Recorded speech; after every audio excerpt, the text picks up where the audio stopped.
Welcome everyone to Chemistry Connections with Mr. Ramsey. This is part 3 in the Stoichiometry series. Today we're going to talk about how to convert back and forth between moles and particles. So let's get started by first talking about the mole. No, not that fuzzy little creature there, but rather the unit, the counting unit that chemists use that has the value 6.02 times 10 to the 23rd. That's an unfathomably large number. It's incomprehensible. If you had that many pennies, you could give $1 million to everybody in the world. However, atoms are so small, particles are so small, that we could hold 1 mole of any of these elements in the palm of our hand. So what if we had 1 mole of sodium? That means we'd have 6.02 times 10 to the 23rd atoms of sodium chloride.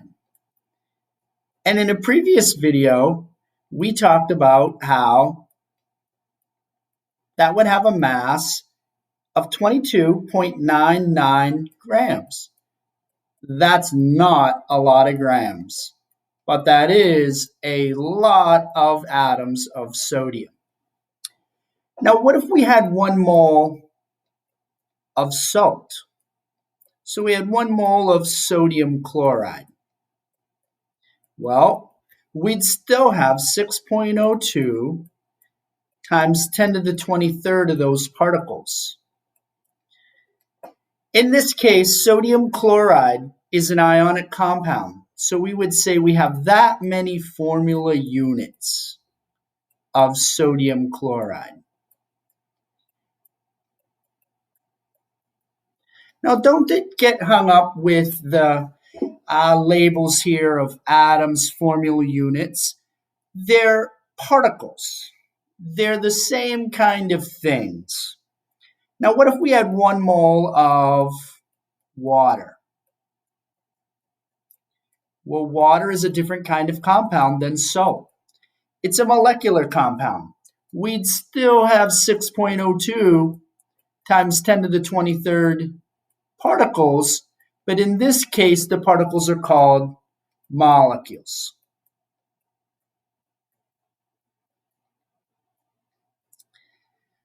So you can see that from this that these particles are extremely small because sodium chloride would have a mass of about 58 grams. And we could easily hold that in the palm of our hand. And 1 mole of water would be about 18 grams. And that's a huge number of molecules, but again, it would be easy to hold that amount of molecules in the palm of our hand, very easily. If you are wondering about how I calculated the number of grams of sodium chloride or the number of grams of water in 1 mole, make sure you go back and take a look at the stoichiometry video part 2. All right, so let's take a look at a few examples. So here I have a problem where I'm asked to convert 2 moles of sodium to atoms of sodium.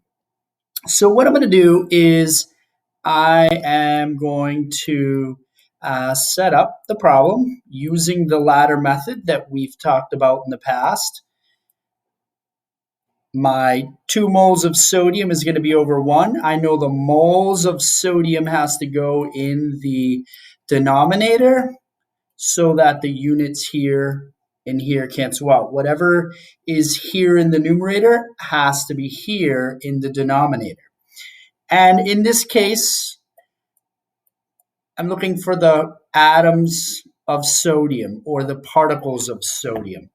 And I know that 1 mole of sodium equals 6.02 times 10 to the 23rd atoms. This number is really important. You're going to need to make sure that you remember that number. Now I'm going to go to my scientific calculator that I've been using, and I'm going to do a closed parentheses, and then I'm going to do 6.02 times 10, and then I'm going to use this button right here to do the exponent. Okay, to the 23rd, I'm going to be sure to close the parenthesis, and I'm going to multiply by 2, hit my equal sign, and I get an answer of 1.204 E, What that e means is times 10, and then it says a positive 24, which is the exponent. So I'm going to go back and put my answer as 1.20. I want 2 decimal places times 10 to the 24th. The unit, atoms. You could put particles. And then the label. The label is just as important as the number and the unit. Okay, let's take a look at another example. Okay, in this example, we're being asked to convert 3.01 times 10 to the 23rd formula units of argon. The element symbol for argon is capital A, lowercase r, to moles of argon. So again, I'm going to set up and use my ladder method. So I'm going to write down the 3 times 10 to the 23rd formula units of argon and start creating the ladder. The 3.01 times 10 to the 23rd formula units is over 1. I know I'm going to need to put formula units in the denominator on this side so that the formula units cancel out. And this is of argon. I almost forgot my unit. And I know I'm converting to moles. And I also know that 1 mole of argon equals 6.0 times 10 to the 23rd formula units. I'm going to make this one over here a little bit bigger and more clear. And now I'm going to go to my calculator, and I need to use these parentheses. So I'm going to do close parentheses, 3.01 times 10. I'm going to use this button right here, this x to the y power, 23.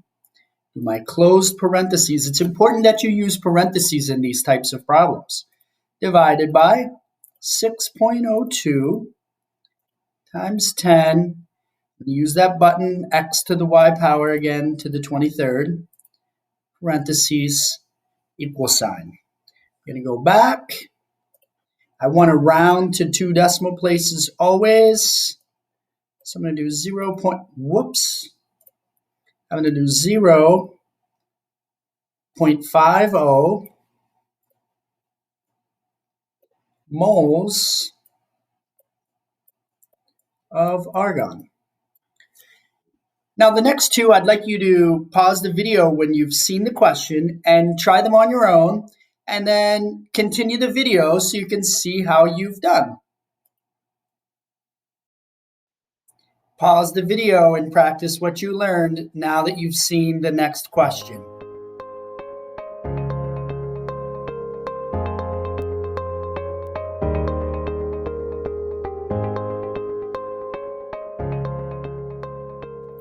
Okay, let's see how you did.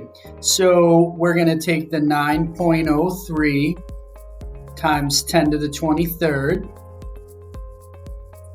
formula units of iron 3 oxide, and we're going to use the ladder method.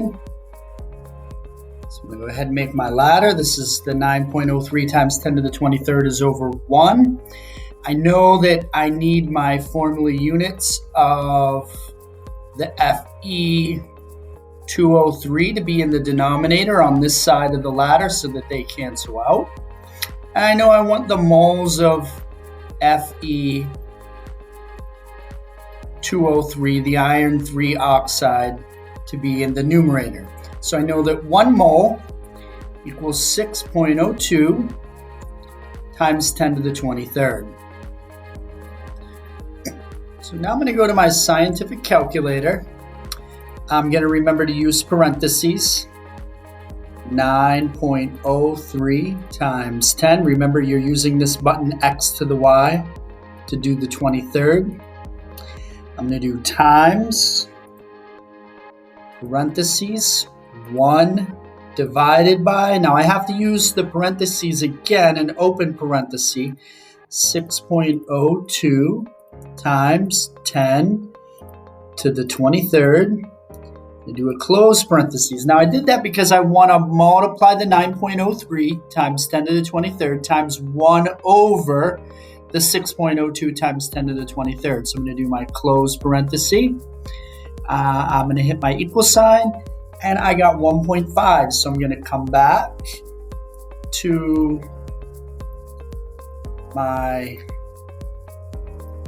answer here and put 1.50 moles of Fe2O3. Do not forget to include your unit and your label. That is essential. Okay, one more example. Once you've seen the question, pause the video and practice on your own.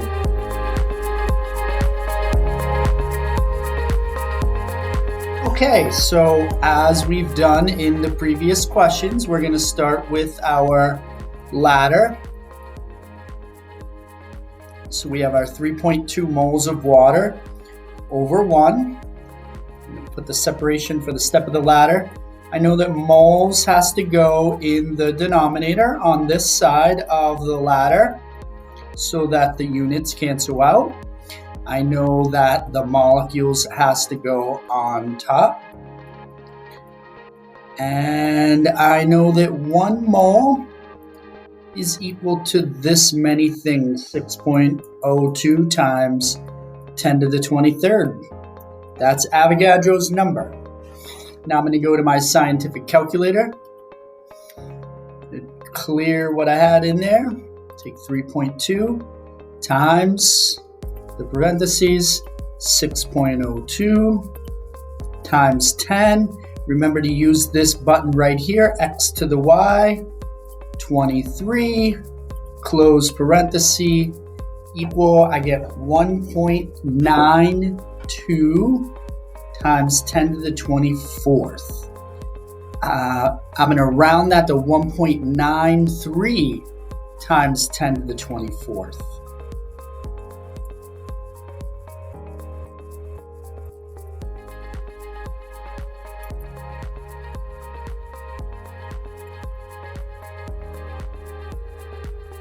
I'm not going to forget to put my unit, which is molecules, or the label, H2O.